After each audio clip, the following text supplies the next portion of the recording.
Mommy, don't let go. Those three words, whispered by a child she had never met, stopped Lena more cold.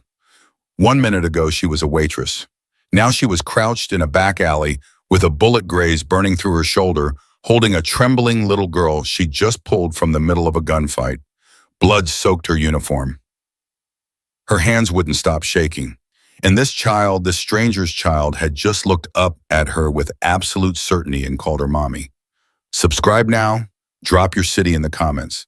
And do not go anywhere because this story is only just beginning. The bullet didn't ask permission. Neither did Lena. She was carrying a tray of water glasses when the first shot went off, and the sound was so wrong, so completely out of place inside the warm noise of Romano's cafe that for exactly 1 second, every single person in the room did the same thing. They froze. Glasses half raised, forks in midair, mouths open. Every body in the room caught between one world and whatever came next. Then the second shot came, and the world came apart. Tables flipped. People screamed. Someone hit the floor so hard the whole building seemed to shake, and Lena's tray of water glasses went straight up and came straight down, and she didn't even register the sound of them shattering because by then she was already moving down low, fast pressing herself behind the service counter, with her heart slamming so hard she could feel it in her molars. Think, think, think. 3 men had come through the door, moving like they owned every inch of the room. 2 of them had guns out. The third, the man in the expensive coat who'd come in 20 minutes earlier and ordered nothing and watched everyone was already on his feet with a weapon of his own, and whatever was happening between them had been building long before it walked into this cafe. Lena pressed her back into the tile wall and tried to remember how to breathe. Get in the walk-in. Danny, her line cook, was right beside her, pulling at her wrist with both hands. Lena, walk in, now. Danny, I am not playing with you. Move. There is a child out there. That stopped him. They both looked. Through the gap under the counter, between the chaos of running feet and overturned chairs, Lena could see her. A little girl, pink dress, dark curls, standing completely still in the middle of the room with her arms out at her sides, turning in slow, helpless circles, while the world destroyed itself around her. She couldn't have been 4 years old. The cops will come, Danny said. His voice had changed, quieter, like he already knew. Danny, Lena looked at him. She's 4 years old and she's standing in the middle of a gunfight. Lena, don't. But she was already gone. She went flat to the floor and moved fast to elbows and knees, keeping below the line of the counter, below the sight line of the men still shouting at each other near the door. Another shot. Closer this time. The sound of it slapped her ears and she kept moving because stopping wasn't a choice anymore. Stopping had stopped being a choice the moment she'd seen that little girl standing there alone. She came around the end of the counter. The girl was maybe 10 feet away now, still turning in those terrible slow circles, her face crumpling, her breath coming in, hitching little gasps that hadn't quite become screaming yet. Lena reached out her hand. Hey! The girl spun toward her. Hey, hey, hey! Lena kept her voice low, steady, like she was absolutely certain of every word. My name is Lena. I'm not going to hurt you. I work here. I know every door in this building, and I know exactly where we can go to be safe. But I need you to come to me right now, okay? Can you do that? The girl stared at her with the biggest, darkest, most terrified eyes Lena had ever seen. 3 seconds. 4. Then she ran. She hit Lena like a small missile, arms locked around her neck, legs wrapped around her waist, holding on with a desperate, fierce strength that made Lena's breath catch. She grabbed the child back just as hard, one arm beneath her, one hand pressed to the back of her head, and she turned and she moved and she did not look back. Kitchen, back hallway, service exit. She had taken this route 1,000 times, carrying trash bags, taking breaks, slipping out for 5 minutes of cold air between the dinner rush and closing. She knew every step, every turn, every sound the hinges made. The service door hit the night air and they were out. Lena ran. She didn't run elegantly or quietly or well. She ran with everything she had. One arm locked around a child she didn't know. Shoes slapping the alley pavement, shoulder screaming where the bullet had kissed the edge of her on the way past. Wait, she processed that half a second after it happened. The burn, the hot, sharp line across her left shoulder that hadn't been there before. She glanced down and saw the dark stains spreading through the fabric of her uniform, and her brain said, "You've been grazed," in the same flat informational tone it might say you've been splashed, and she filed it somewhere and kept moving. Around the dumpster, against the wall, down to the far end of the alley where it opened onto the side street. She pressed them both into a doorway alcove and held still and listened, shouting from the cafe, distant sirens finally growing louder. The sound of her own breathing, ragged and too fast, and the sound of the child's, which was slower now. Slower and more deliberate, the way children breathe when they're trying very hard not to fall apart. Lena looked down at her. "Hey," she said softly, "you did so good. That was so brave. What's your name?" The girl looked up at her. Her chin was trembling. Her fingers were still twisted in the fabric of Lena's uniform, like she intended to stay there permanently. "Isabella," she whispered. "Isabella." Lena said it back carefully, like the name itself was important. "That's a beautiful name. I'm Lena. And Isabella, I need you to listen to me. Okay, we're safe right now. Those bad sounds are behind us. The police are coming. Can you hear those sirens? That's them. They're coming to help." Isabella listened, her grip on Lena's uniform slowly, infinitesimally relaxed. Just a fraction. "Is your daddy here?" Lena asked. "Were you here with your daddy?" Something moved across Isabella's face. Something complicated that had no business being on the face of a 4-year-old. "Daddy said run," she said. "The men came and Daddy said run and I ran, but I couldn't find the—" Her voice broke apart on the last word. "Hey. Hey." Lena shifted her hold, brought her hand up to cup the back of Isabella's head. "Your daddy told you to run, and you ran. That means you did exactly what he needed you to do. That means you're safe, and we are going to find him. I promise, Big Tom." She had no right to make that promise. She made it with her whole chest anyway. Isabella looked at her for a long moment. Then she tucked her head under Lena's chin and closed her eyes and pressed in close, and she said it in such a small, quiet, matter-of-fact voice that Lena's mind needed 2 full seconds to catch up to what her ears had heard. "Mommy." Every muscle in Lena's body went still. She pulled back, looked at the child. "Sweetheart, I'm not." But Isabella wasn't confused. She wasn't delirious. She wasn't calling out blindly for someone she'd lost. She was looking directly at Lena with those enormous dark eyes, calm now, steadier than they'd been since the moment Lena had found her, like she had simply assessed the situation and reached a conclusion that made complete and total sense to her. "You held me. You ran with me. You're bleeding for me. You are here, Mommy." Lena felt something shift in her chest that she had no framework for, something that moved through her like a current and settled somewhere deep and didn't ask her permission. She pulled the little girl back in, held her tighter. "I've got you," she said. She heard the change in her own voice and couldn't stop it.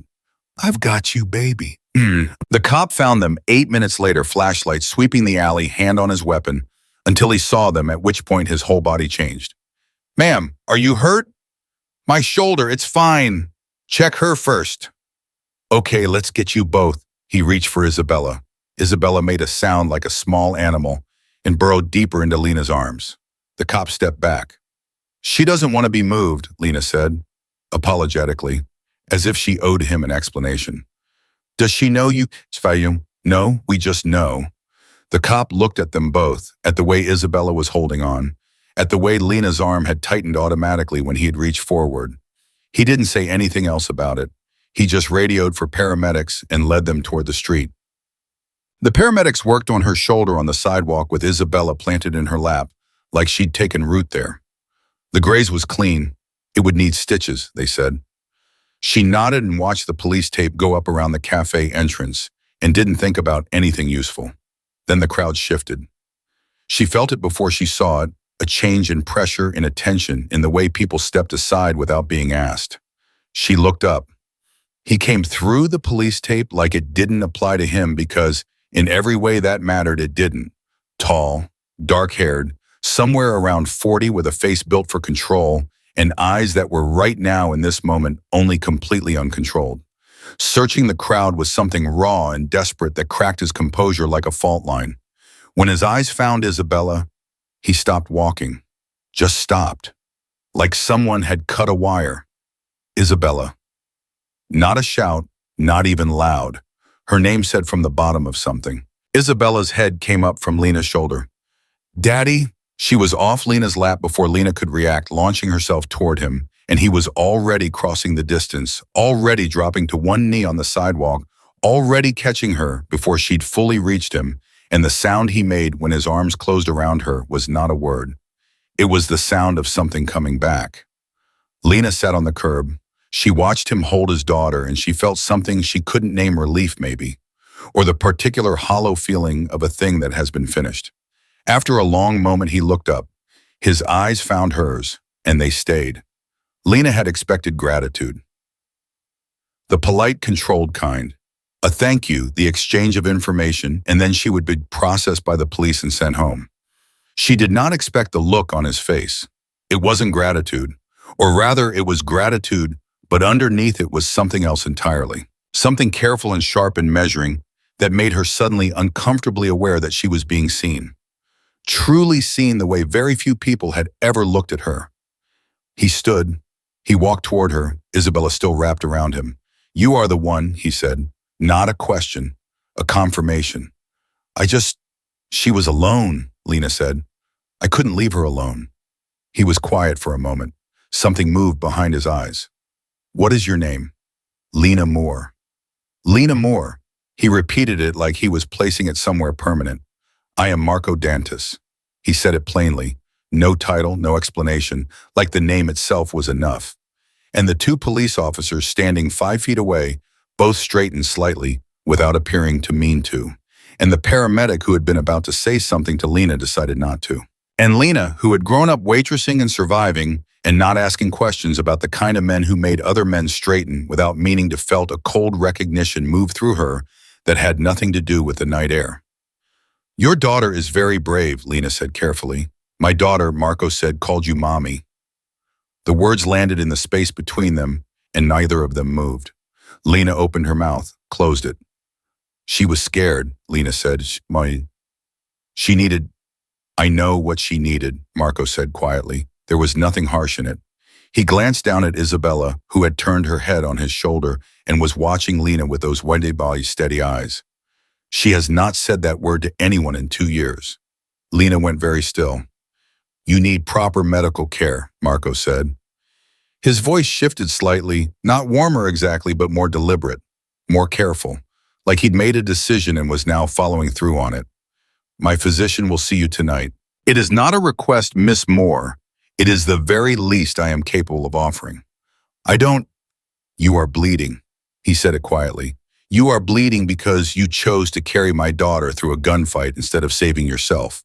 And you will allow me to ensure that choice does not cost you more than it already has. Lena looked at him. He was watching her with those controlled, unreadable eyes. And Isabella was watching her from over his shoulder, patient and certain, and waiting with the absolute conviction of a child who has already decided something and sees no reason for the adults to take so long catching up. Lena thought, say no. Go home. End this here while you still know how the story ends. She thought it clearly. She felt the wisdom of it in her bones. She said, okay. And Marco Dantas, who had not been surprised by anything in a very long time, allowed himself one small, careful exhale. Because what he had seen tonight on a blood-stained sidewalk outside a cafe that now had police tape across its door was not simply a young woman who had done a brave thing in a desperate moment. He had seen someone who had been asked by nothing more than the sight of a frightened child to pay a price she didn't know, and had paid it without hesitation. That was not something he would set aside. And Isabella, who had already fallen asleep against his shoulder, one small fist still twisted in the collar of her pink dress, had already made peace with all of it. She had found what she was looking for, and she was not letting go. Marco Dantas did not take Lena to a hospital. He took her to a townhouse 3 blocks from the waterfront with a black iron gate and a front door that opened before they reached it, and 2 men standing inside who were not doctors, but moved like they knew how to handle situations that required both silence and speed. The physician, a compact gray-haired man named Dr. Reyes, who spoke in a voice so quiet it almost wasn't there, was waiting in a side room with his bag already open. Lena sat on the edge of a chair and let him work on her shoulder and told herself she was fine with all of this. She was not fine with any of this. But Isabella was sitting 3 feet away on a small sofa with her eyes tracking Lena's every movement, and as long as that child was watching, Lena was not going to be the one who fell apart. "How bad?" she asked Dr. Reyes. "6 stitches, he said. "You'll be sore for 2 weeks. You were extremely lucky." That's one word for it. He allowed himself a small smile. He cleaned the wound with something that burned like a lit match held to her skin, and Lena pressed her lips together and breathed through her nose and did not make a sound. From across the room, Isabella said, "Does it hurt?" "A little," Lena said honestly. "When I got hurt, Daddy used to blow on it," Isabella said. She considered this for a moment. "Do you want me to blow on it?" Something tightened in Lena's throat.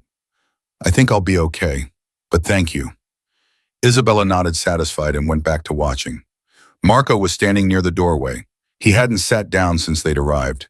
He stood with his arms crossed and his eyes moving between his daughter and Lena, and the door and back again, in a rotation that never fully stopped.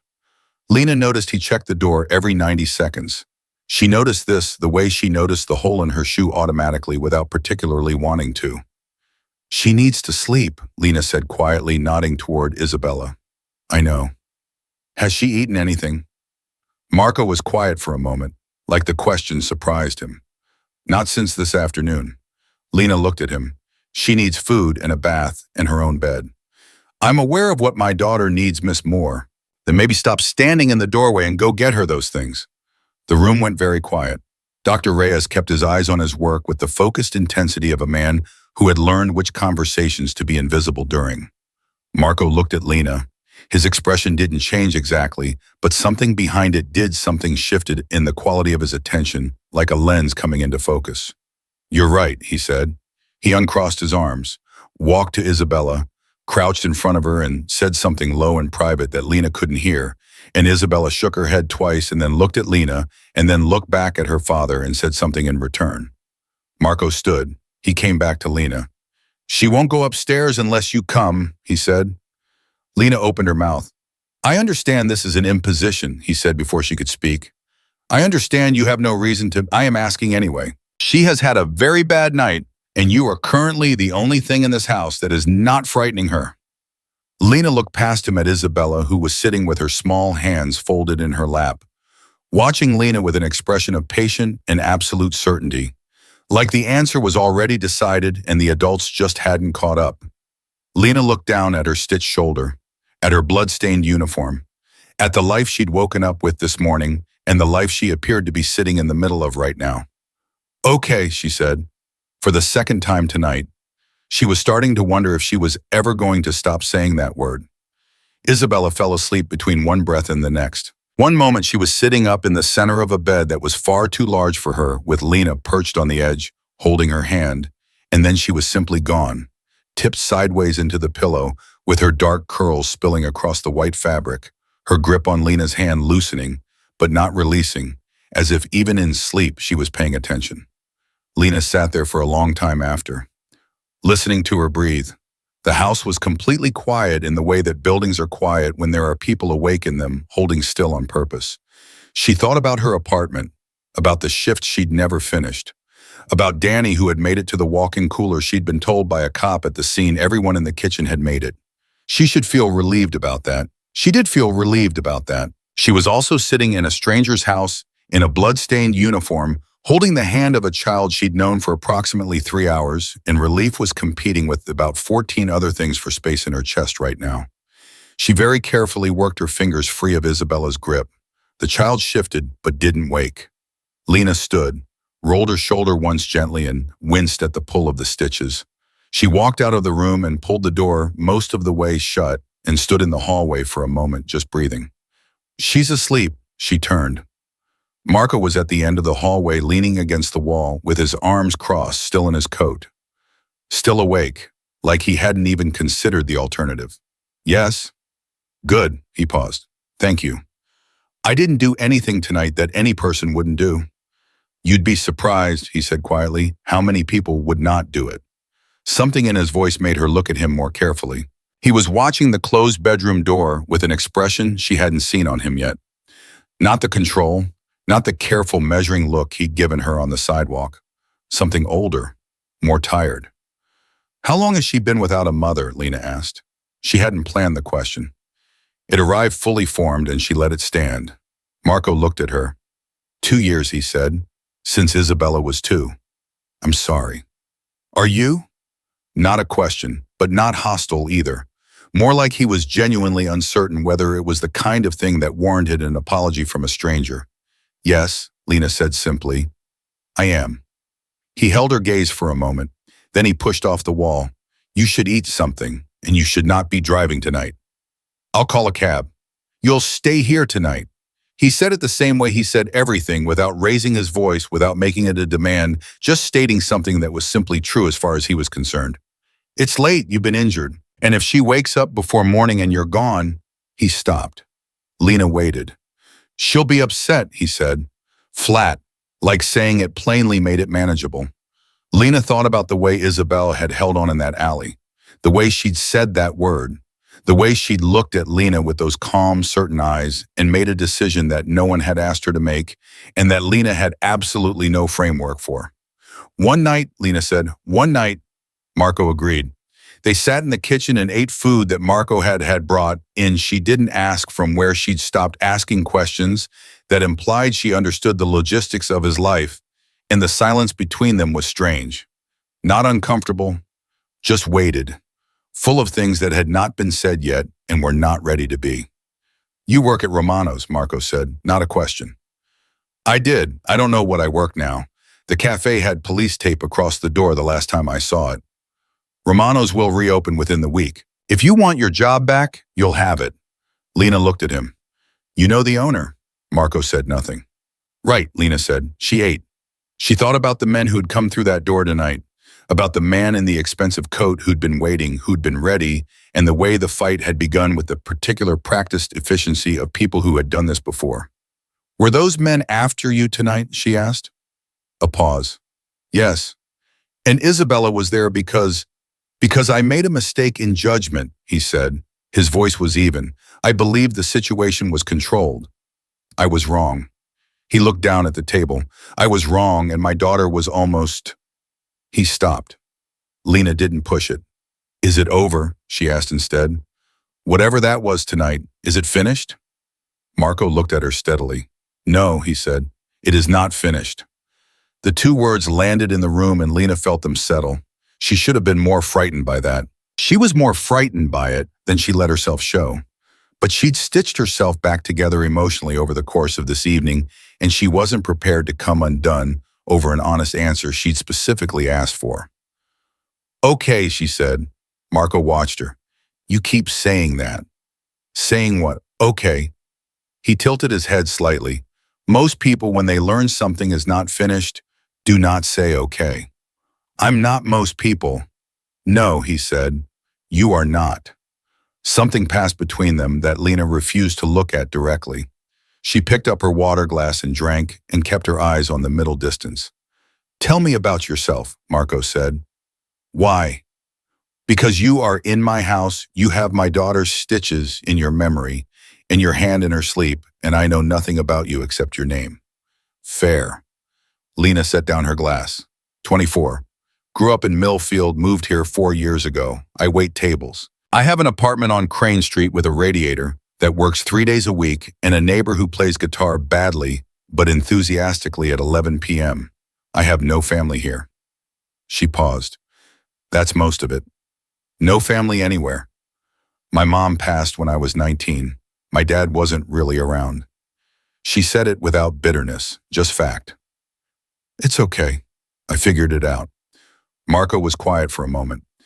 You figured it out, he repeated like the phrase meant something specific to him. Is that surprising? No, he said. It explains some things. Lena raised her eyebrows. What things? Why you didn't hesitate? He looked at her steadily. People who have had to figure things out alone, they don't hesitate the same way other people do. They see a problem, they move. They don't wait to be told it's their responsibility. He paused. Isabella was not your responsibility tonight. She was a child alone in a gunfight. Yes, that was enough for me. Marco held her gaze for a long beat. Then he nodded once small, precise, like something confirmed. They cleaned up in silence. Marco showed her to a guest room and produced without being asked a clean shirt and sweatpants that were obviously too large but would serve. He stood at the door for a moment before leaving. "Miss Moore." "Lena," she said, a small pause. "Lena," he said it carefully like he was revising something. "What happened tonight is the danger that I mentioned the situation that is not finished. I want to be clear that it will not come near this house. Near you."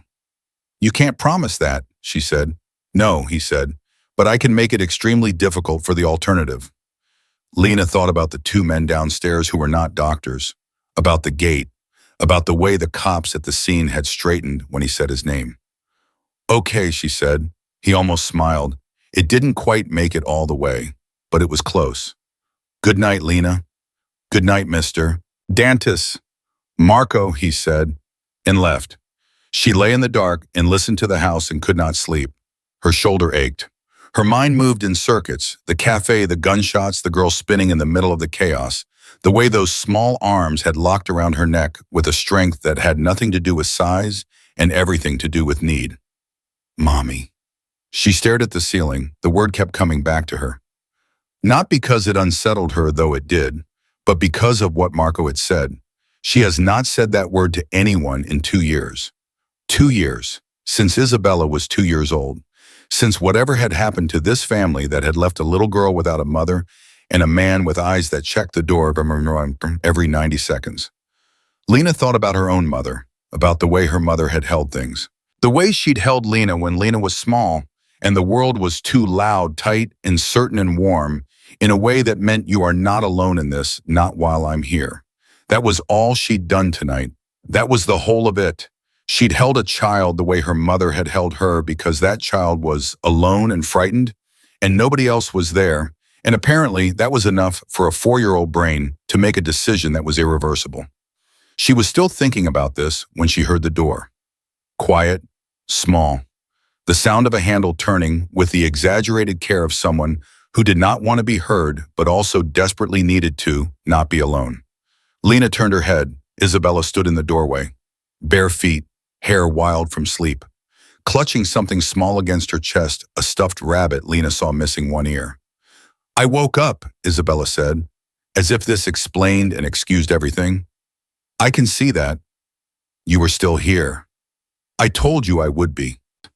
Isabella crossed the room with the quick, purposeful walk of a child who has made up her mind. She climbed up onto the bed. She needed 2 attempts. The mattress was high and settled herself beside Lena with complete authority, pulling part of the blanket over herself and tucking the one-eared rabbit between them. "This is Gerald," she said, patting the rabbit. "He doesn't like loud noises." "Neither do I," Lena said. "Gerald is scared of the dark sometimes." "Most people are a little." "Are you?" Lena thought about the alley, about the sirens and the blood and the decision she'd made without making it. "Not anymore," she said. "Well, can you?" Isabella considered this, apparently found it satisfactory, and laid her head on the pillow facing Lena. "Will you be here in the morning?" she asked. "Yes." "Promise." Lena looked at this child. This small, certain, heartbreaking child who had decided in the middle of the worst night of her young life that Lena Moore was the answer to a question Lena hadn't known anyone was asking. "I promise," she said. Isabella closed her eyes. Within 2 minutes, she was asleep again, genuinely, deeply, trustingly asleep in a way she clearly hadn't been alone in her own room. Lena lay in the dark next to a child she'd known for 5 hours, listening to the quiet of a house she didn't understand, in a life that had changed so thoroughly in a single evening that her previous existence felt like something she'd read about once. She should have been terrified. She was not terrified. She realized, slowly more awake than she had been in years. Not alert, not anxious. Awake, like something that had been switched off a long time ago had quietly, without announcement, come back on. She closed her eyes. Outside the room, she heard footsteps pause in the hallway. A long stillness. Then they moved on. She knew without being able to explain how she knew that Marco had seen the light under the door. That he had checked. That he now knew his daughter was not alone. She thought about the look on his face when he'd found them on that sidewalk. The way his composure had fractured for just 1 second when he'd seen Isabella in her arms. She thought about what it cost a man like that to fracture, even briefly, even just 1 second in front of a stranger. She thought about 2 years, about a word that had not been said in 2 years, spoken into the side of her neck, in an alley that smelled like garbage and cold air, with absolute and uncomplicated certainty. Mommy. She pressed her eyes shut. In the morning, she told herself. In the morning, she would think about what came next. In the morning, she would be sensible and careful, and she would make plans. She would explain to Isabella gently that she wasn't, that she couldn't, that this wasn't. Isabella's small hand found hers in the dark, closed around two of her fingers, held. Lena stopped arguing. She kept her promise. Morning came gray and quiet, and Lena was still there.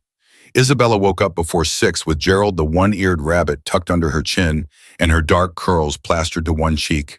And the first thing she did before she was fully awake, before she'd even opened her eyes all the way, was reach out her hand to check. Like she needed to confirm it before she could afford to believe it. Lena caught her hand. Still here.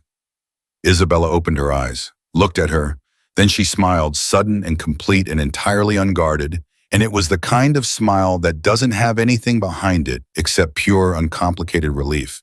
And it hit Lena somewhere below the ribs like a slow, heavy thing. I knew you would be, Isabella said with the cheerful certainty of someone who had not in fact been certain at all. They went downstairs together, Isabella's hand in hers, Gerald dragging by one leg. The house was already awake. Two men Lena didn't recognize were in the front room, speaking quietly, and they stopped when Lena and Isabella appeared at the bottom of the stairs, and they looked at Lena the way people look at something they haven't been briefed on and aren't sure how to categorize. Lena looked back at them evenly. She had waited tables long enough to know that the person who looks away first loses the room. Neither of them said anything. Marco was in the kitchen. He was on the phone, standing with his back to the door, his voice low and precise, and carrying the particular controlled tension of a conversation that had been going badly for some time. He turned when he heard them, and something shifted in his face when he saw Isabella, specifically when he saw that Isabella was holding Lena's hand and had Gerald tucked under her other arm, and was for the first time since last night not looking like a child bracing for the next terrible thing.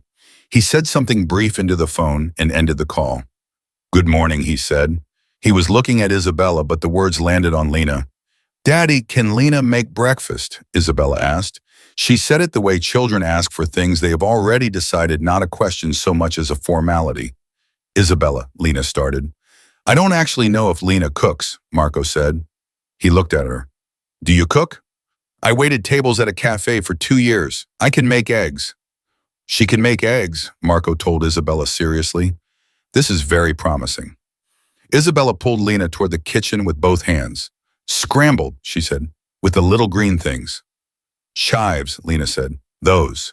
And just like that in a kitchen, she didn't know, in a house she didn't belong in, with a shoulder that ached every time she reached for a cabinet. Lena Moore made scrambled eggs with chives for a 4-year-old girl, while the girl's father, a man whose name had made police officers stand straighter without meaning to, sat at the kitchen table and watched with an expression she couldn't read and had stopped trying to. It was the most surreal 20 minutes of her life. It also felt in some sideways, inexplicable way more real than most of her previous mornings combined. Isabella ate with great seriousness. She gave Gerald a ceremonial bite first, which she explained was because he'd had a very hard night and deserved something nice. He did have a hard night, Lena agreed. He was very brave, Isabella said. Almost as brave as you. Lena looked at her eggs. Marco said nothing. But when she glanced up, he was looking at his daughter with an expression that was quieter and more open than anything she'd seen on his face yet, like the control had briefly stopped being necessary. That was the first mini fracture, the first real one, and it scared Lena more than the gunshots had, because gunshots were things you could run from. She couldn't run from a man looking at his daughter like that. After breakfast, Marco asked to speak with her alone. He sent Isabella upstairs with one of the house staff, a warm, heavy-set woman named Rosa, who Isabella clearly knew and trusted, which told Lena this wasn't an entirely new arrangement, just a fractured one. And then he sat down across from Lena at the kitchen table and put his hands flat on the surface and looked at her. I need to tell you something, he said, and I need you to hear it completely before you respond. Lena folded her hands. Okay. The men who came into Romano's last night were not random. He paused. They have been looking for a point of leverage against me for some time. Last night they found one, or they believed they had. Isabella, Lena said. Yes. He held her gaze. She was never supposed to be there. I had a meeting at the cafe that I believed was a private matter. I brought her because her regular arrangement for the evening fell through, and I thought. He stopped, pressed his jaw. I thought I could manage both things at once. I was wrong. You said that last night. I'm saying it again because I want you to understand that I know the cost of that mistake. He looked at her steadily. The men who came last night are part of a larger conflict, one that has been in motion for over a year. It is not resolved. It will not be resolved quickly. Lena waited. You carried my daughter through a gunfight, Marco said. You held her through the night. You made her eggs this morning. He paused. And in approximately 3 hours, when Rosa takes her to her usual Tuesday program, Isabella's going to ask where you are. And when she has told you've gone home, I want you to understand what that is going to look like. Marco, I'm not finished. Still quiet, still even. But there was something underneath the evenness, now something pressing against it. She hasn't attached to anyone since her mother died. Not Rosa, not her teachers, not me, not the way she should not fully. The therapist we've seen says she's been waiting. She called it suspended grief. His jaw moved. She said Isabella was waiting for a signal that it was safe to need someone again. The kitchen was very quiet. And last night, Lena said slowly, last night you ran into a gunfight to carry her out. His eyes didn't move from hers. That appears to have been sufficient signal. Lena let out a slow breath. I don't know what you're asking me. I'm not asking you anything, he said. Not yet. I'm telling you the situation because you have the right to understand what you walked into. Last night was not, this is not a simple thing, Lena. This is not a child who attached too quickly and will forget you by next week. This is a little girl who has been closed for 2 years and open for you, and whatever you do next, you should do it knowing that. She sat with that for a long moment. What happened to her mother? She asked. Marco was quiet. His hands were still flat on the table. Elena was killed, he said. 18 months ago, it was connected to my work. He said the last sentence like it cost something. Isabella was in the house. She was not. She didn't see it, but she heard it. Lena closed her eyes for 1 second. She was 2 years old. Yes, she opened them. And now someone is trying to use her against you again. Yes. Have you considered, Lena said carefully, that your line of work is incompatible with keeping your daughter safe? It was a bold thing to say to a man like Marco Dantas, and she knew it when she said it, and she said it anyway. He didn't flinch. Every day, he said, every single day. And there is no clean exit, not the way you're imagining it. There are people who will not let me walk away without considering it an act of war. Walking away does not make Isabella safer. It removes the one protection she currently has. Lena looked at him. So she lives like this. She has lived like this, he said. I would like her to live differently. How? That is what I'm still trying to determine, he said quietly. I've been trying to determine it for 18 months. Lena thought about the woman who had died in this house, about the 2-year-old who had heard it happen, about the little girl upstairs right now, probably telling Rosa that Gerald needed to watch a particular cartoon because he had had a hard night carrying her trauma the way children carry things. Not in words, not in explanation, but in the small, persistent behaviors that reveal exactly how much they understand about the world and how hard they're working not to be destroyed by it. What do you want from me? Lena asked. Direct, no softening. Marco's eyes held hers. For now, nothing. I want you to know the truth of where you are and make your own decision. If you choose to leave, I will make sure Romanos hold your position and that you are compensated for what happened last night. I will make sure you are safe. He paused. If you choose to stay, stay how? She asked. Stay as what? As someone Isabella trusts, he said. As someone in this house who is not staff, not a nanny, something she chose herself.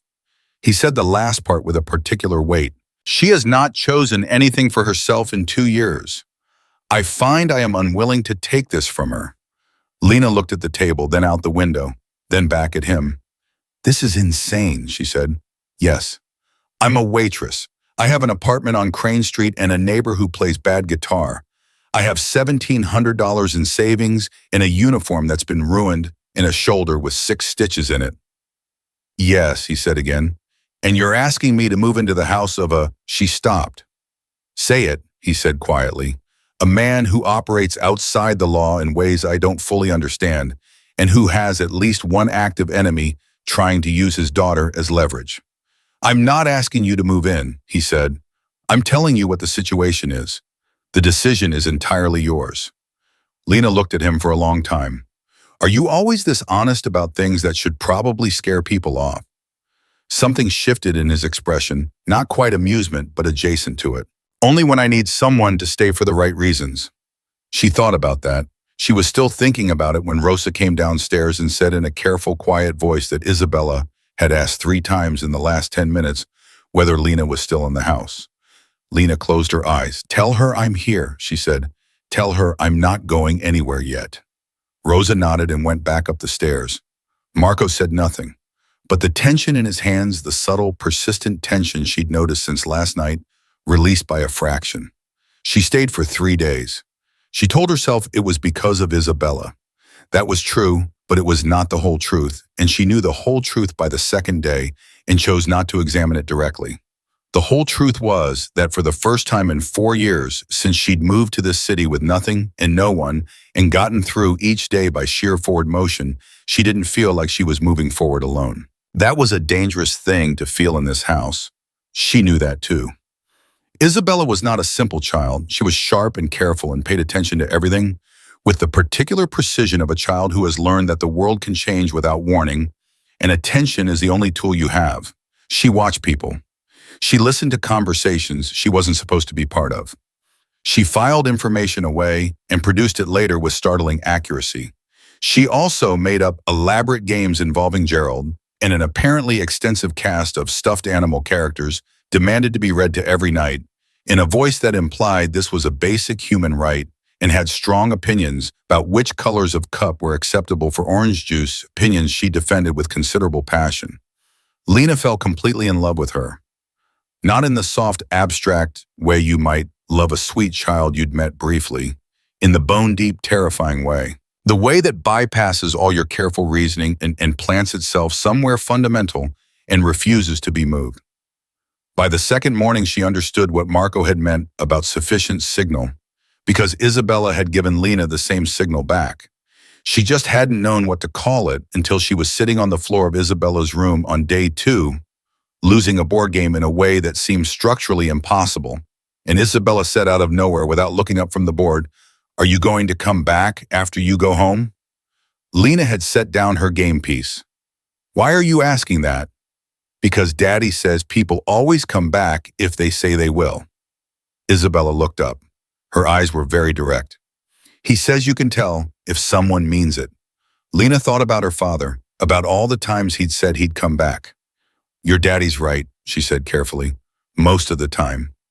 "Do you mean it?" She looked at this child, 4 years old, sitting across from her with Gerald in her lap, asking a question with the absolute seriousness of someone who already knew too much about what it felt like when the answer was no. "Yes," Lena said, "I mean it." Isabella held her gaze for a 3 count. Then she moved her game piece and said, "Your turn," and the conversation was apparently complete. But that night, Lena sat at the kitchen table long after Isabella was asleep and thought about what she just promised and what it meant, and she was still sitting there when Marco came in and put on coffee without asking if she wanted any, and set a mug in front of her, and sat across from her the way he'd sat that first morning, hands flat on the table, eyes direct. "She asked you something today," he said. "How do you know?" "Because she's been calm all evening, in the specific way she gets calm when she's received an answer she was worried about." He paused. "She only asked the questions she's most afraid of. Everything else she figures out herself." "She asked if I was coming back," Lena said. Marco was quiet. "I said yes," Lena said. "And I need you to know that I don't say things to her I don't mean.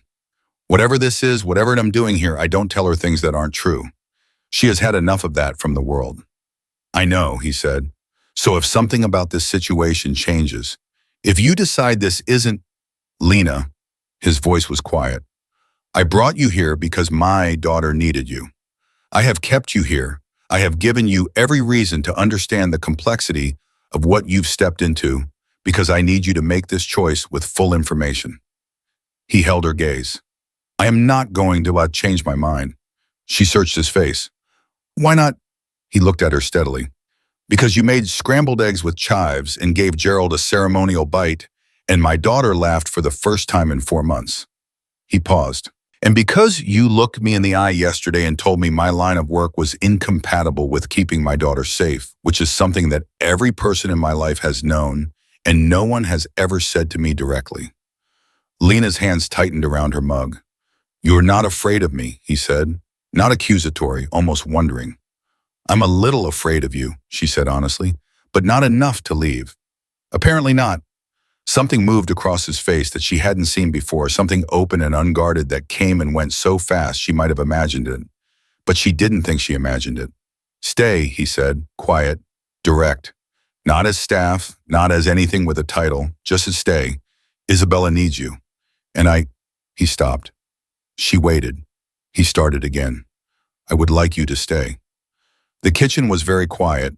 Somewhere upstairs a floorboard creaked. The house settling, or Isabella awake and listening? Possibly both.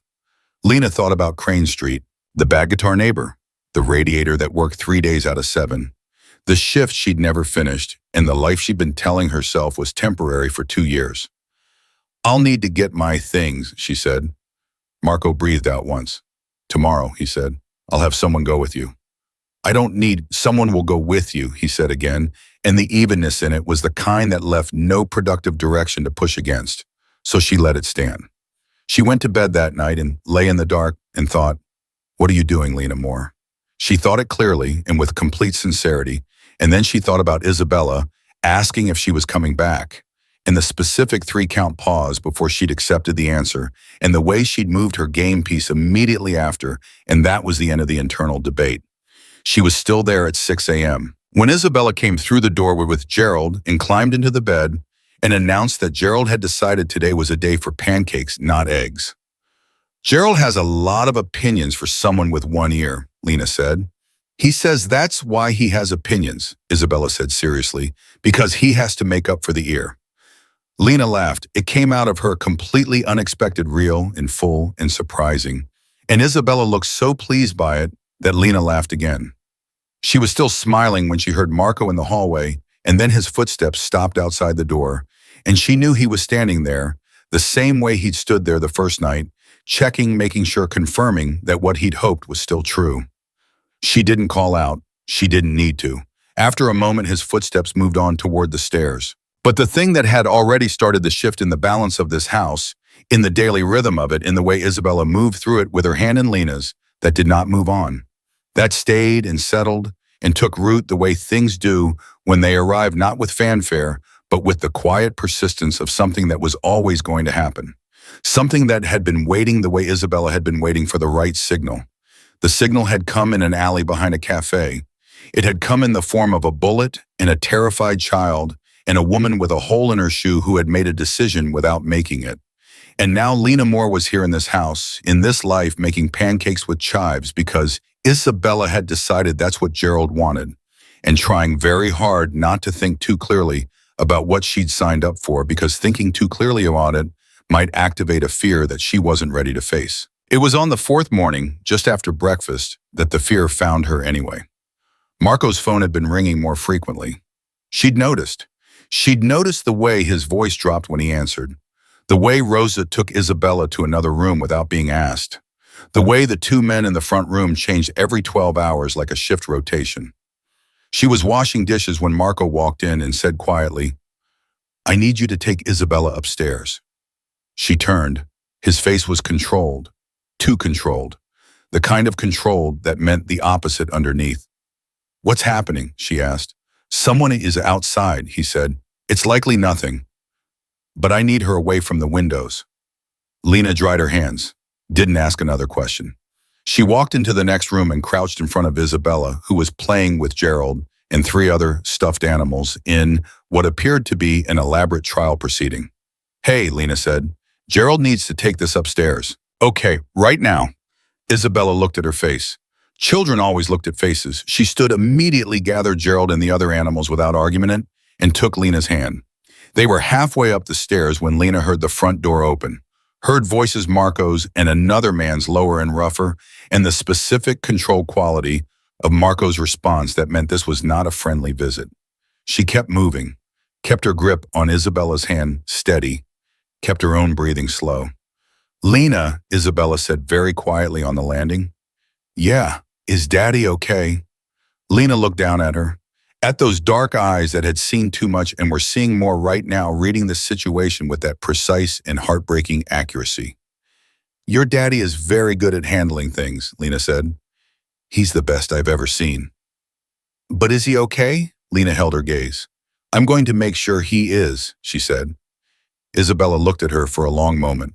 Then she nodded like this was a contract and walked into her room to continue the trial of the stuffed animals, carrying Gerald with the particular calm of a child who has decided to trust someone completely and is now proceeding accordingly.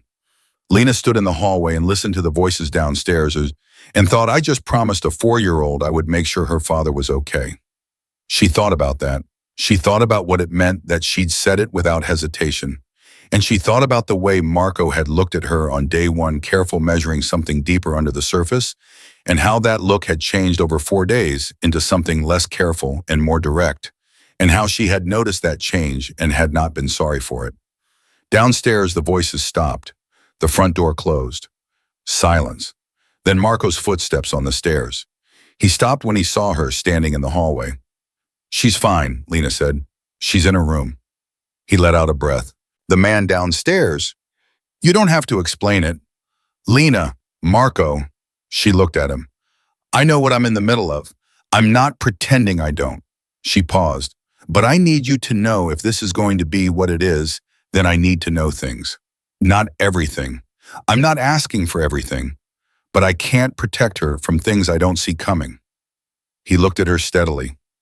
Something behind his eyes shifted, that same movement she'd seen before, the one that came and went fast and meant more than anything he said. "That's a different conversation," he said. "I know. You're ready to have it." She looked at the door behind which Isabella was conducting stuffed animal court proceedings with complete seriousness, trusting that the adults in this house were handling the world outside it. "Yes," she said. "I'm ready." Marco looked at her for a long moment. Then he said, "Come downstairs when she's settled." He turned and walked back down. Lena stood in the hallway for a few seconds alone and thought about the life she'd had last week. The hole in her shoe, the $1,700, the radiator, the shift she'd never finished. Then she went and sat with Isabella until the stuffed animal trial reached its verdict. Gerald was acquitted. The one-eared rabbit could not be held responsible for things that happened during loud noises, and then she tucked Isabella in for her afternoon rest and kissed her on the forehead and felt the weight of that gesture land in her chest like something permanent. She went downstairs. Marco was waiting, and the conversation that would change everything, that would finally show her the full shape of the world she'd walked into, began. Marco sat across from her and told her the truth. Not all of it. He was clear about that up front. There were things he would not tell her because knowing them would put her at greater risk, and that was not a line he was willing to cross. But what he did tell her, he told her straight, without softening it, without the careful management she'd noticed him apply to every other conversation she'd witnessed him have. He told her his name meant something specific in this city, that it had meant something for 20 years since he was 19 years old and made a decision that could not be unmade. That the dentist's name covered a network of operations, legal, semi-legal, and otherwise, that stretched across 4 states and touched people at every level, from city council to the waterfront crews who unloaded containers at 2 in the morning without asking what was in them. He told her the man at the door this morning was a messenger from a rival faction, a man named Caruso, who had been pushing against the Dantes operation for 14 months and had escalated to violence twice the second time, being Romano's Cafe. He told her Caruso wanted a meeting, that the message he'd sent was a formality that meant we can talk or we can do this the other way, and you know what the other way looks like. He told her Elena Isabella's mother had been killed not by Caruso, but by a different faction, one that no longer existed because Marco had made sure it no longer existed. He said this plainly without inflection and watched Lena's face while he said it. She held his gaze. She didn't look away.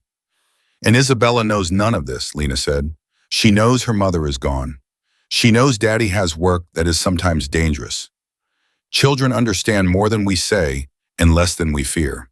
He paused. She knows enough. She knows too much, Lena said quietly. She just doesn't have words for it yet. Marco was quiet for a moment. Yes, he said, that's accurate. Lena folded her hands on the table. The meeting with Caruso, are you going to take it? I'm considering it. What does considering it mean in your world? It means I'm determining whether it's a genuine offer or a setup. He held her gaze. It means I'm being careful. And while you're being careful, she said, what happens to Isabella? She stays here, with you, with Rosa, with security that I trust with my life. Have you trusted things with your life before and been wrong? The question landed hard. She saw it land. She hadn't meant to pull that punch, and she hadn't. Yes, he said, once, and it cost me everything that mattered. The kitchen was very still. I'm not saying that to be cruel, Lena said. I know you're not. He looked at his hands. You're saying it because you're sitting across from a man who is about to walk into a room with someone who tried to use his daughter as leverage, and you want to know whether I understand the stakes. He looked up. I understand the stakes, Lena. I have understood them every day for 2 years. She let out a slow breath. When is the meeting? 3 days. And between now and then, normal, he said, as normal as I can make it. For her. He paused. For you. She looked at him. You don't have to do that for me. I know, he said, and something in the way he said it made it mean something entirely different from the words themselves. The 3 days were almost normal. Isabella had a routine, and Lena learned it the way she'd learned the layout of Romano's cafe quickly, by necessity, by paying attention to what mattered and filing it precisely. Tuesday mornings were for a small art class 3 blocks away. Wednesday afternoons were for a park visit that Isabella described as the one with the good swings, not the other one. Every evening required a bath, a story, 2 stories if she could negotiate it, which she usually could, and Gerald positioned at a specific angle against the pillow that apparently only Lena got right on the first try. How is that possible? Marco asked on the second evening when Lena came downstairs after getting it right without being told. She looked at the pillow before I put him down, Lena said. She was checking whether I knew. He stared at her. She's 4. She's 4 and she's been managing adults for 2 years, Lena said. She's very good at it. Something moved across his face. She shouldn't have to be. No, Lena said, she shouldn't. They stood in the hallway with that between them, and for the first time since she'd arrived, Lena felt the distance that had been carefully maintained by both of them, she knew for different reasons, begin to close. Not dramatically, not with announcement, just a fraction, the way a door eases open when the pressure on both sides finally equalizes. She asked me today, Lena said, whether you would be here for dinner. I was here for dinner. I know. She'd already decided you would be. Lena looked at him. She said Daddy always comes for dinner when things are going to be okay. I asked her how she knew things were going to be okay. She paused. She said, because you're here. Marco said nothing for a long moment. Marco. Lena kept her voice level. Whatever happens in that meeting, you come back. You hear me? That little girl has decided that my being here means things are going to be okay. If you don't come back, she's going to spend the rest of her life connecting those 2 facts. She will decide that the people who make her feel safe are the people who disappear. She held his gaze hard. You come back. His jaw was tight. I intend to. Intend isn't good enough. Lena. I know, she said. I know it's not entirely in your control. I know you can't promise it absolutely. I'm asking you to promise it anyway because that's what she needs, and what she needs is currently what I need, so. She stopped, pressed her lips together. Promise me. He looked at her for a long time, and whatever he saw in her face, whatever had been building across 4 days of kitchen mornings and bedtime stories and hard conversations, made something in his expression change in the way she'd been watching for and pretending not to watch for. I promise, he said. She nodded once. Good. She turned and walked to her room and closed the door and stood with her back against it and breathed. Her hands were shaking slightly, which she found annoying. She pressed them flat against her thighs until they stopped. She was in love with him. She didn't say it out loud. She barely let herself think it in a straight line. But there had been building since the sidewalk, since he'd said she has not said that word to anyone in 2 years with that fracture behind his controlled eyes, and denying it was becoming a project that cost more energy than she had to spare. She was in love with a man who ran criminal operations across 4 states, who had enemies, who murdered the people he loved, who was 3 days from a meeting that could go wrong in ways she was only beginning to understand. And she was standing in his house, having just made him promise to come home wearing his daughter's heart like it had been handed to her directly.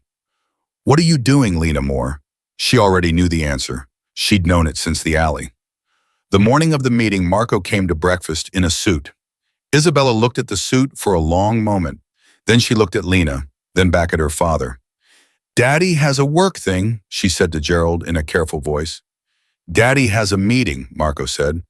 He sat down and looked at his daughter directly. "It's important and it will take most of the day, but I will be back for dinner." "Okay." Isabella turned Gerald slowly in her hands. "Dinner, dinner, or late dinner?" "Dinner, dinner." She considered this. "Okay," she said. She handed Gerald to Lena. "Can Gerald stay with Lena today?" "Gerald always stays with you," Marco said. "I know, but today I want him to stay with Lena." She looked at her father steadily. "So she's not alone."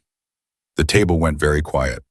Lena looked at the one-eared rabbit in her hands. She looked at Isabella, who was watching her with those dark eyes that saw everything and processed it all privately and only released conclusions, never workings. "That's very thoughtful," Lena said. Her voice was steady. She was proud of it. "Gerald will take care of you," Isabella told her with absolute confidence. "He's good at that." Marco stood.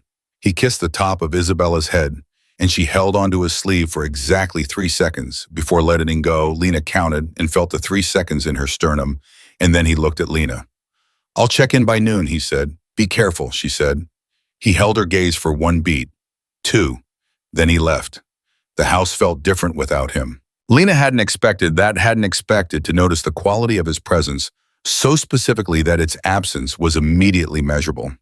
But she noticed. Isabella noticed too. She was quieter than usual, and she kept Gerald's empty spot beside her visible, all day a small reserved seat. By 11:30, Lena had taught Isabella to make no-bake chocolate cookies, which had gone significantly better than expected and significantly messier than intended. By 12:15, Marco had not checked in, and Lena was washing chocolate off the kitchen counter and reminding herself that noon had been an estimate, not a schedule. By 12:45, one of the men from the front room came into the kitchen and said in a voice calibrated to not alarm anyone that Marco had called and was running behind, but was fine. Lena breathed. Isabella, who had been listening from the doorway, went back to her cookies. At 2:15, Rosa took Isabella for her rest, and Lena sat in the kitchen with Gerald and a cold cup of coffee and thought about the specific kind of waiting that had no reliable endpoint. She had grown up doing this kind of waiting for her father to come back, waiting for news about her mother, waiting for shifts to end and paychecks to clear and situations to resolve. She had learned to wait efficiently without burning through herself. She had learned it young. She waited. At 3:47, the front door opened. She heard his voice, brief, directed at the men in the entry, and she heard the particular quality of it that meant things had gone and concluded, and he was here. She stayed in the kitchen. She did not go to the door. She was a woman who had made scrambled eggs and kept promises and told hard truths across a kitchen table, not a woman who ran to doors. He came to the kitchen. He looked tired, not injured. She scanned him in approximately 1 second and confirmed no injury, but tired in the specific way of a person who has spent hours managing a situation with their whole attention and is now paying the cost. He sat down across from her. "Well," she said. "It's done," he said. "For now, Caruso and I have reached an agreement that will hold as long as both sides maintain it." "Will both sides maintain it?" "I will." He held her gaze. "Caruso is pragmatic. He attacked because he thought I was weakened. He now understands he was incorrect." Meaning the demonstration I provided today was sufficient to alter his calculation. He said it flatly without elaboration, and she understood that this was the line, the place beyond which he would not take her for her own protection. She accepted it. Isabella's been holding your place at the table, Lena said, metaphorically. His expression softened, just slightly, just enough. And you? I had Gerald, she said. She pushed the one-eared rabbit across the table toward him. He looked at it, then he looked at her, and something in his face did the thing it had been doing, increasingly the thing where the control eased back, and what was underneath was less managed and more real and infinitely more dangerous to look at directly. Lena, he said. Don't, she said quietly. You don't know what I was going to say. I have a reasonable idea. He was quiet for a moment, and if your idea is correct, she looked at the table, then at him. Then I'd say the timing is complicated. Yes. And that I have a 4-year-old upstairs who has already decided on an outcome that neither of us had any input into. Yes. And that whatever this is, she stopped, started again. Whatever this is, it has to come second, to her always. He held her gaze steadily. I would not have it any other way. She believed him. That was the thing. She looked at him and she believed him completely. And that was either the best sign she'd ever had about a person or a testament to how thoroughly this house had dismantled her defenses in 6 days. She's going to wake up in 20 minutes, Lena said. I know. She's going to ask if you're here before she's fully awake. She always does. And then she's going to want the cookies we made. They're on the counter. She paused. They have a lot of chocolate. How much is a lot? More than you'd think was structurally possible. The corner of his mouth moved. I see. I'm going to go check on her, Lena said. She stood. She picked up Gerald from the table and held the rabbit for a moment. She left him with me today, she said more to herself than to him. So I wouldn't be alone. She felt Marco watching her as she said it. She left you her most important thing, he said quietly. Lena looked at him over the rabbit. I know what she left me, she said. She went upstairs.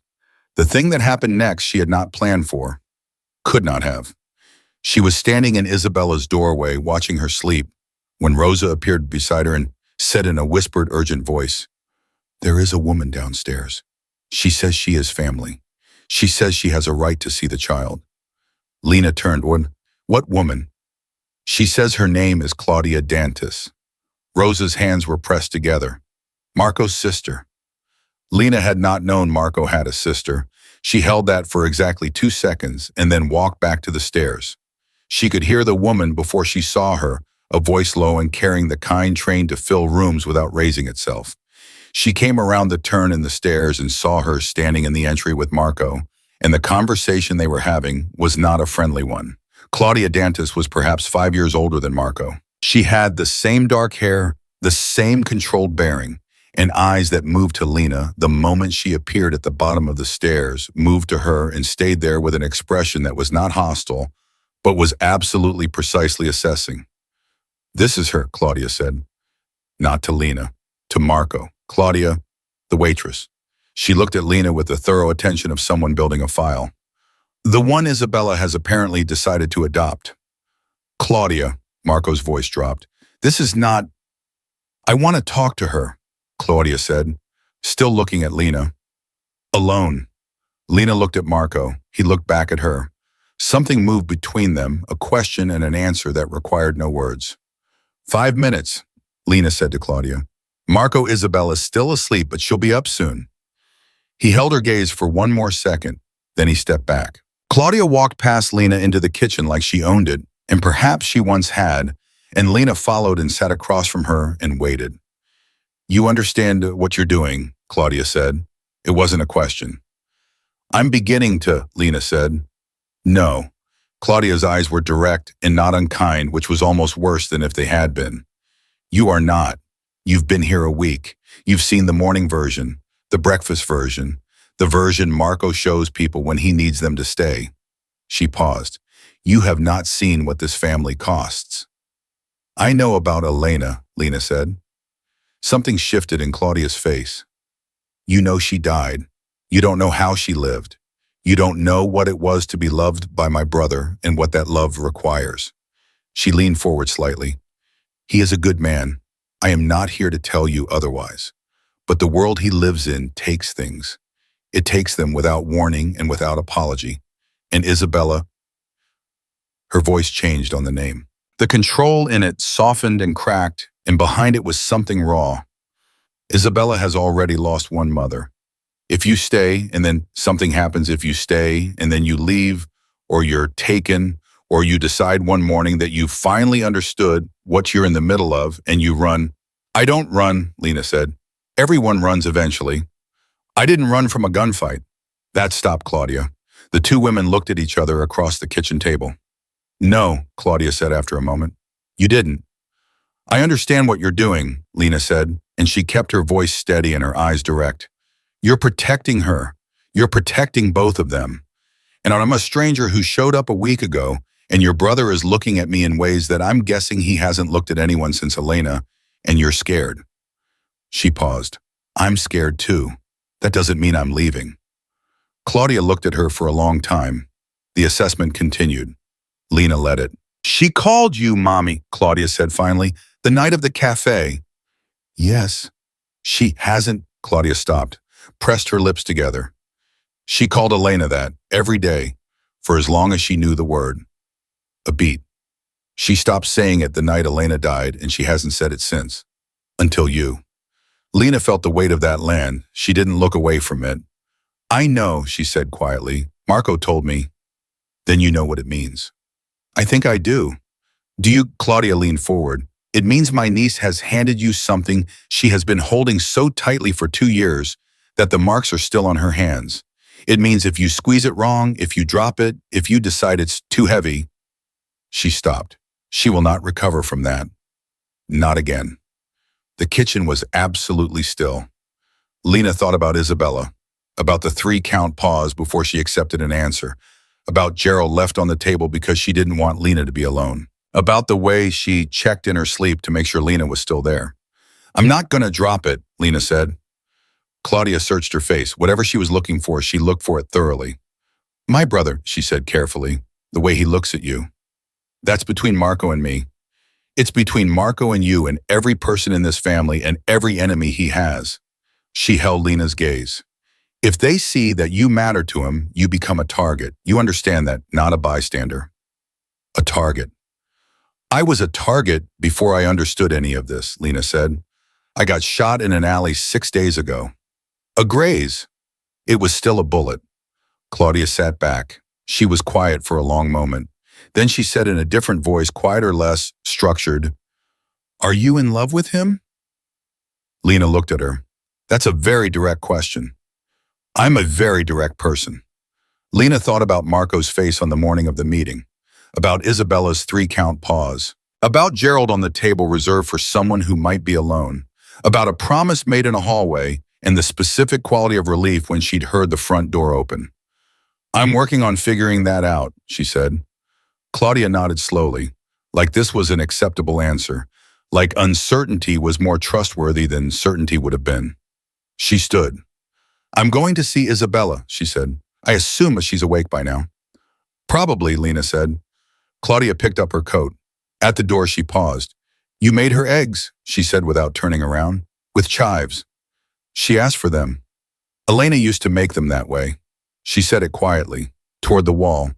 Isabella was too young to remember, but she always asked for chives, a pause. I've often thought she somehow remembers anyway, the way children hold things in their bodies even when their minds can't reach them. She walked out.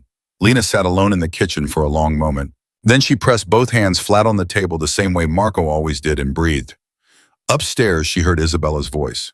Bright and sudden, the specific tone that meant she'd found something wonderful, which Lena knew by now meant she'd found Claudia and all on Chloe in the hallway. Then she heard another voice. Isabella's dropping lower and more deliberate the way it did when she was saying something important. And then clearly carrying down the stairs without any trouble at all, Isabella's voice calm and certain and matter-of-fact, the way she said everything she'd already decided. Lena's my mommy now. I chose her myself. Lena closed her eyes.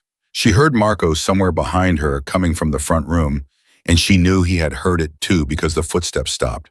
She didn't open her eyes. She didn't turn around. She just sat with the weight of those 5 words, and I chose her myself, sitting in the middle of her chest like something that had been trying to get there for a very long time and had finally arrived. "Lena," Marco said quietly from the doorway. "I heard," she said. A pause. "Are you all right?" She opened her eyes, looked at her hands on the table, thought about a 24-year-old waitress with a hole in her shoe and $1,700 in savings, and a life she'd told herself was temporary standing in a cafe 6 days ago with a tray of water glasses. She thought about gravity, about the things that pull you forward without asking. "Yes," she said, "I'm all right." She stood up, turned around. Marco was in the doorway watching her with that open, unguarded look that she'd stopped pretending she didn't see. "I'm going to go up," she said. "She'll want to show Claudia the cookies." "Lena." She stopped. He crossed the kitchen in 4 steps. He stopped in front of her closer than he'd stood before, close enough that she had to look up slightly to hold his gaze, and he didn't touch her. But the space between them was so precisely, deliberately small that it was its own kind of contact. "I heard what she said," he said. Quiet, direct. "I know." "She's right," he said. "She chose you." He held her gaze. "I would like very much to also choose you, if you will allow it." Lena's hands had stopped shaking somewhere in the last 6 days. She was glad about that right now. "I think," she said carefully, "that we should go upstairs and have cookies with your daughter and your sister first." His mouth moved, the almost smile that had been getting closer to actual with every passing day. "And after that," he said. She held his gaze steadily. "After that," she said, "we'll see." She walked past him toward the stairs. Behind her, she heard him exhale slow and quiet, the sound of someone who has been holding something for a very long time and has finally cautiously set it down. She went upstairs. Isabella was in the hallway with Claudia holding up Gerald for introduction, explaining his history with the seriousness of a museum curator.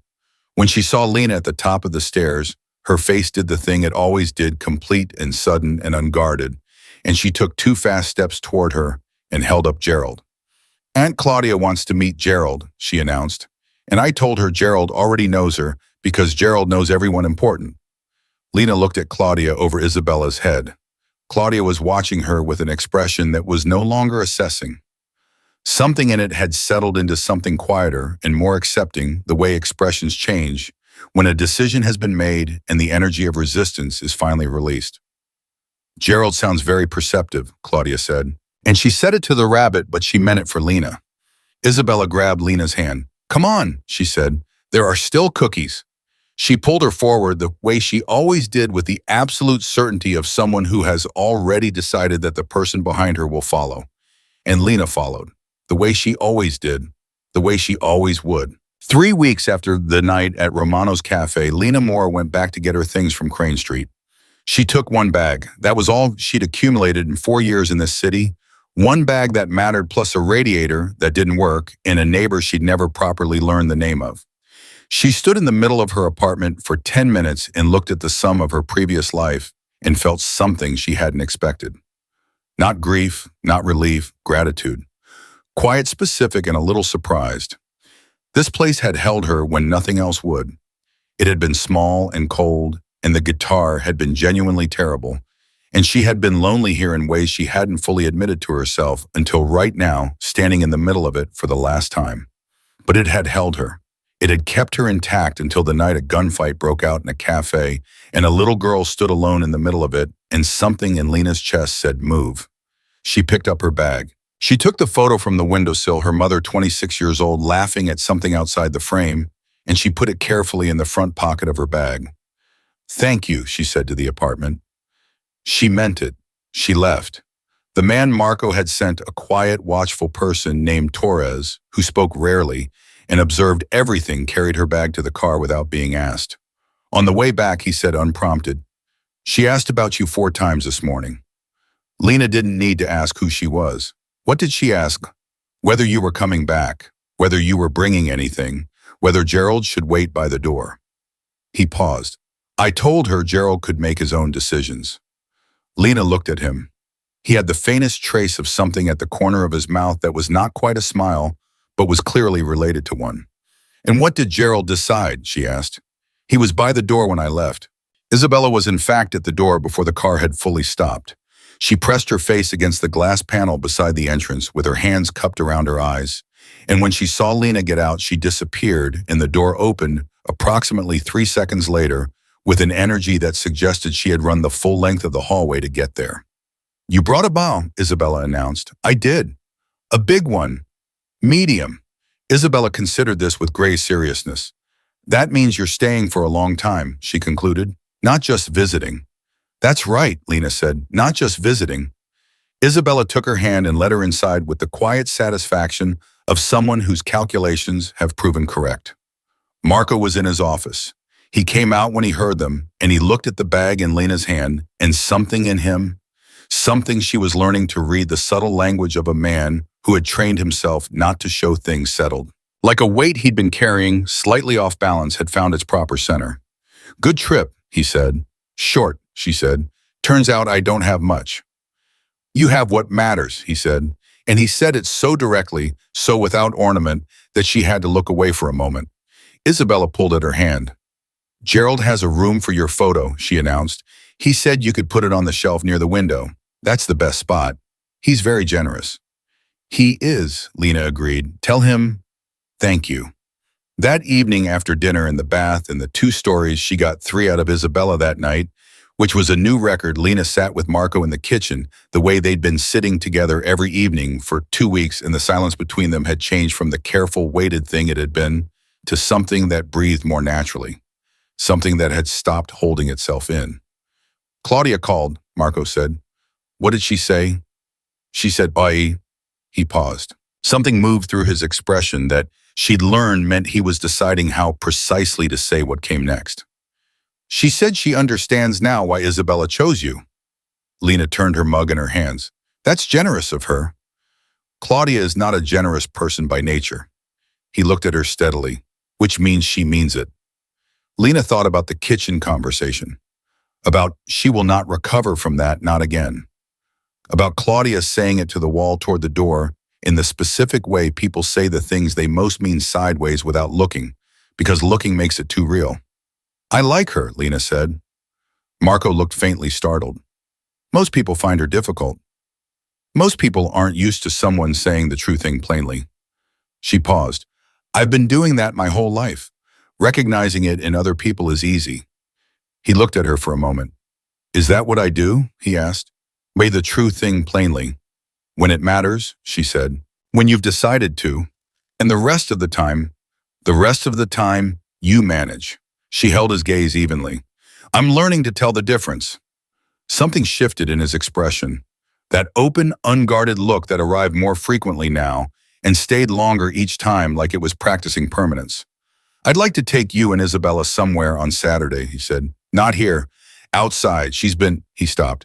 "She's been asking to go to the place with the good swings." "The one that's not the other one," Lena said. "Yes." "Marco." She looked at him carefully.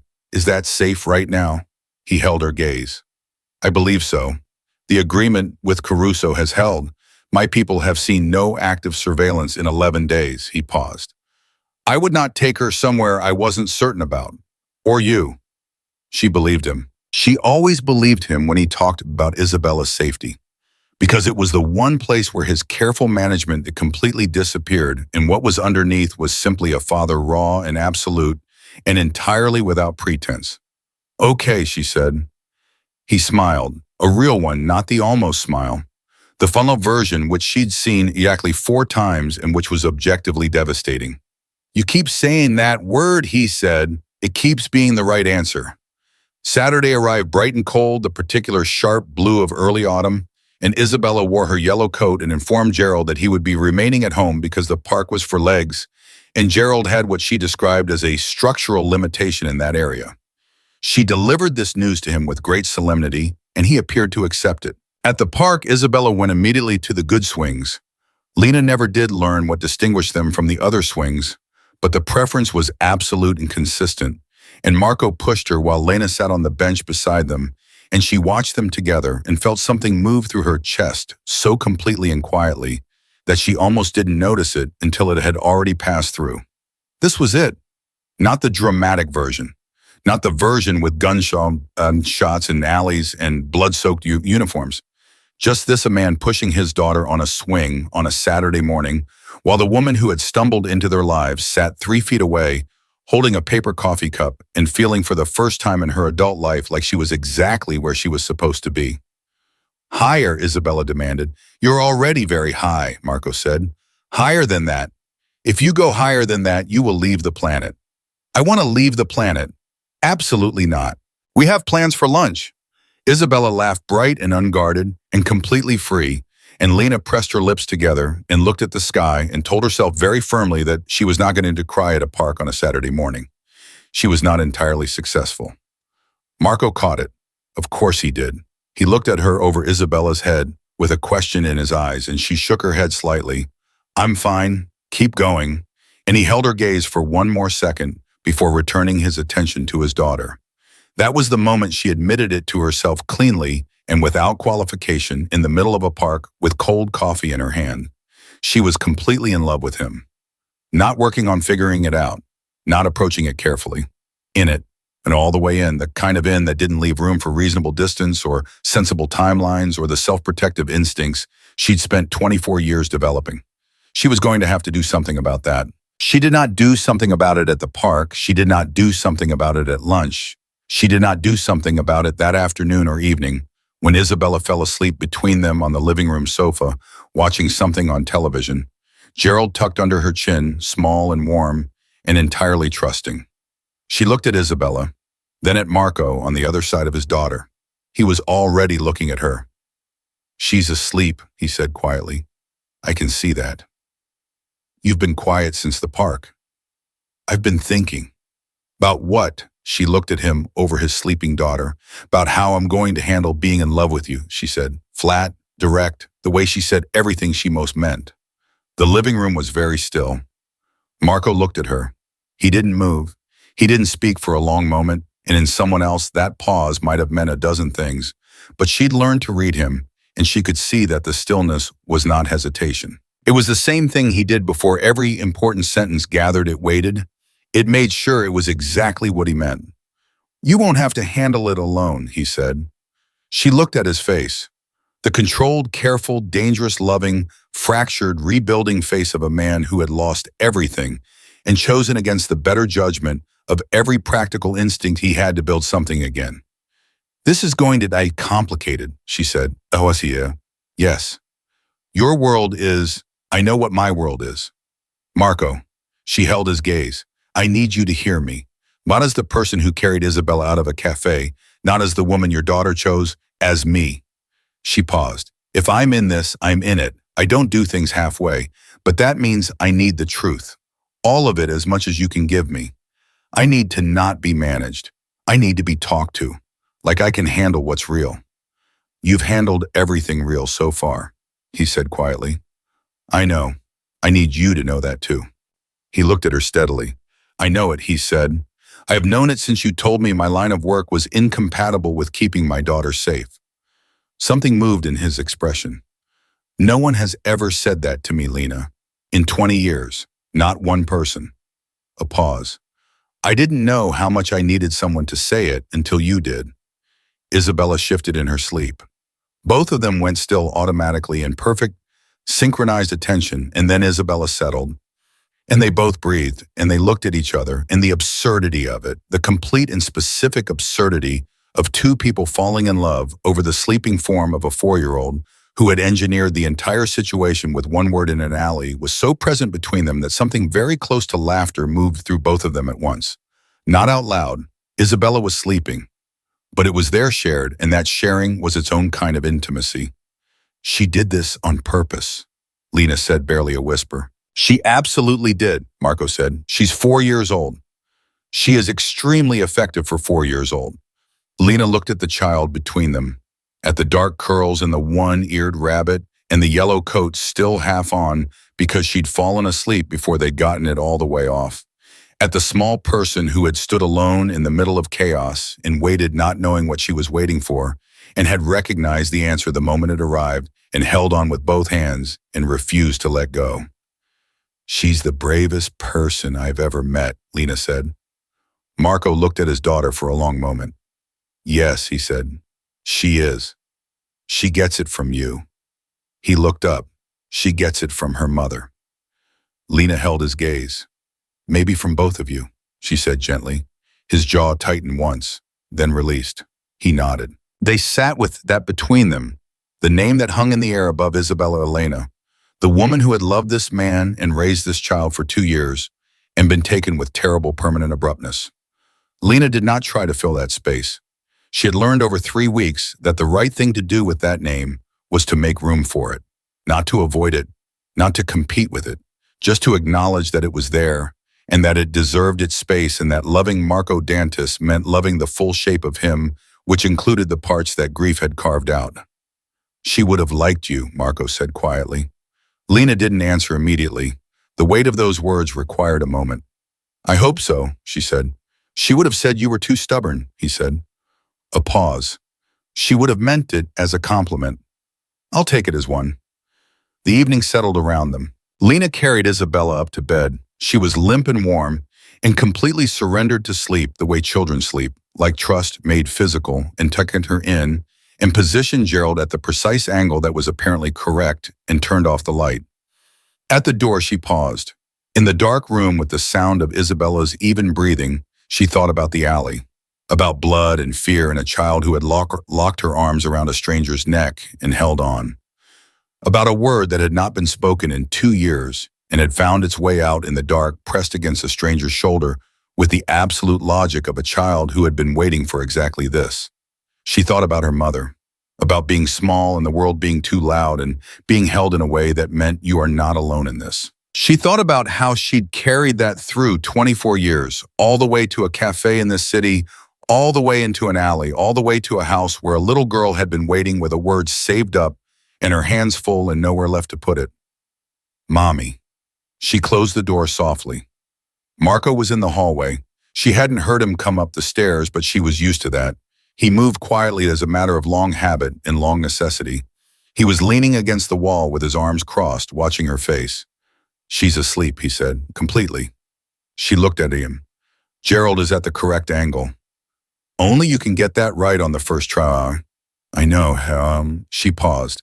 I think she told me once and I just remembered. She told everyone once, he said. You're the only one who retained it. Lena looked at him steadily. Marco, what happens now? Not tonight, in general. Your world. The Caruso agreement. The things I don't know yet. What does the shape of this look like going forward? He pushed off the wall. He stood in front of her, the way he'd stood in the kitchen, close, deliberate with the space between them. A precise and intentional thing. I have been working, he said, for the past 18 months on making an exit possible. A real one, not a retreat, a restructure. Transitioning the operation to people who can hold it without the same exposure. He paused. It takes time. It cannot be done fast without creating the exact vulnerability it's trying to remove. How much time? A year, possibly 2. He held her gaze. I am telling you this not to promise you a version of this life that doesn't exist yet. I'm telling you so you know it's the direction I'm moving, that I have been moving before you came. He paused. You are not the reason I'm trying to get out, but you are a reason I'm trying to get out faster. Lena absorbed that, held it, checked it against everything she knew about him, and she was surprised sometimes how much she'd learned in 3 weeks, how much of a person you can know when you live alongside them and pay the kind of attention she'd paid her whole life because it had always been necessary. It was true. She believed it. Okay, she said. I know. She held up a hand. I know I keep saying it. It keeps being the right word. His mouth did the thing. The almost smile fully arrived. She'd seen it 4 times before tonight, and now 5. She reached up and put her hand against his face, just her palm, just her hand, steady and direct, and he went very still.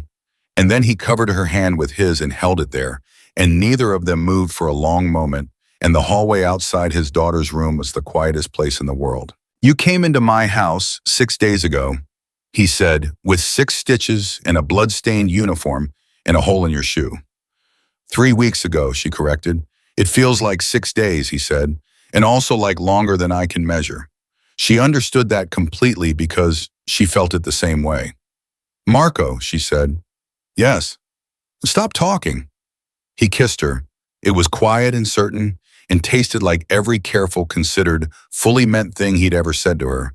And she held onto his face with both hands and let herself be completely in it, without managing any part of herself back from it. And when they separated, she pressed her forehead to his, and neither of them said anything.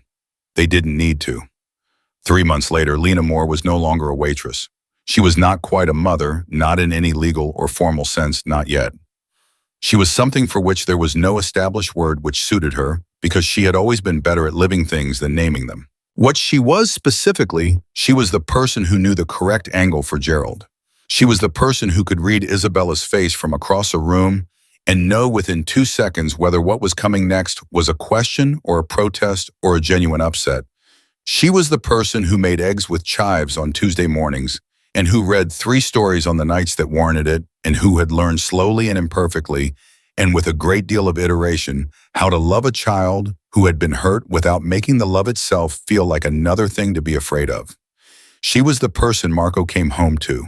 She was the person he told the truth to, as much of it as he could give, and she was the person who had learned to hold that truth steadily, not without fear but without flinching. She was the person who had put her mother's photo on the shelf near the window in her room, the spot Gerald had selected, and who sometimes caught Isabella standing in front of it, looking up at a woman she'd never met, with an expression that was serious and private, and seemed somehow satisfied. On the day Marco came home and told her that the restructure was moving faster than expected, that the exit was closer, that the particular danger that had shaped the last 2 years of his family's life was genuinely, measurably contracting. She was in the kitchen, making dinner. Isabella was on the counter, beside her, supposedly helping, actually consuming most of the cheese. He stood in the doorway and looked at them both. Lena looked up. She read his face. "Good news," she said, not a question. "Progress," he said. "Significant progress." "Daddy," Isabella held up a piece of cheese. "Lena said I could have this many." "Lena said 3 pieces," Lena said. "She has had 7. "Gerald had some," Isabella said, and pointed at the rabbit who was sitting on the counter with no visible cheese evidence whatsoever. "Gerald is blameless," Lena said. "As always." Marco walked into the kitchen and kissed the top of Isabella's head, and then stood beside Lena and put his hand on her back. Steady, warm, deliberate, and she leaned into it slightly without stopping what she was doing, and Isabella watched them with the particular private satisfaction of someone whose plan has unfolded precisely as intended. "Isabella," Marco said, "what do you want for your birthday next month?" Isabella thought about this with enormous seriousness. Then she looked at Lena, then at her father, then at Gerald. "I already have what I want," she said. The kitchen went quiet. Lena set down the spoon. She looked at this child, 5 years old next month, dark curls and cheese on her chin, and Gerald tucked under her arm with his one ear, who had stood alone in the middle of the worst night of her life and had looked at a bleeding stranger in the dark and made a decision that had no rational basis and every possible justification, and had been right, completely and entirely right, with the absolute precision of someone who knew exactly what they needed and was not going to settle for anything less. "You're going to make me cry," Lena said. "You do this on purpose." "Gerald says you cry because you're happy," Isabella said. "He says that's the best kind." Lena pulled her off the counter and held her tight and real and permanent, and Isabella wrapped around her the same way she had in that alley 3 months ago, arms locked complete, holding on with both hands. "Is that right?" Lena said into her hair. "Gerald knows things," Isabella said, muffled and certain. Marco's hand was still on her back. The kitchen was warm. The dinner was half made. Outside, the city moved and turned and went on with itself, and somewhere in it there were still hard things. Real things, things that had not yet resolved and would require courage and clarity, and the particular stubbornness that Lena had always had and had never known how to use until now. She was not afraid of any of it. She had been afraid of many things in her life, afraid of being alone, afraid of being forgotten, afraid of the quiet that had followed her through 4 years in one apartment, and a job she told herself was temporary. She had been afraid in ways she'd never named, because naming them would have required admitting how heavy they were. She was not afraid of this. She was not afraid of this child in her arms, or this man at her back, or this house that had become, without formal announcement and without ceremony, the place she was from. She was not afraid of the hard things or the real things or the things still coming. She had been tested and she had not run, and she had discovered something on the other side of not running that she would never have found any other way. That she was exactly enough. That she had always been exactly enough. That she had been holding in the part of herself she'd kept most carefully, everything this family needed, and all it had taken to open that part was one terrified child, and one dark alley, and one word spoken with absolute certainty by someone who was 4 years old and already understood more about love than most people learn in a lifetime. Mommy. Lena held Isabella close. She felt Marco's hand warm on her back. She looked at her mother's photo on the shelf near the window and thought, I figured it out, Mom. It took a while, but I figured it out. And in the house that had been broken and was putting itself back together, piece by careful piece, the dinner finished. And the table was set, and the evening came in soft and quiet, and the family, the real chosen, improbable, unbreakable family, sat down together. That was how it began. That was how it held. That was how it became against every odd and through every hard thing, the one true thing they all had. Each other. And that was enough. It was more than enough. It was everything.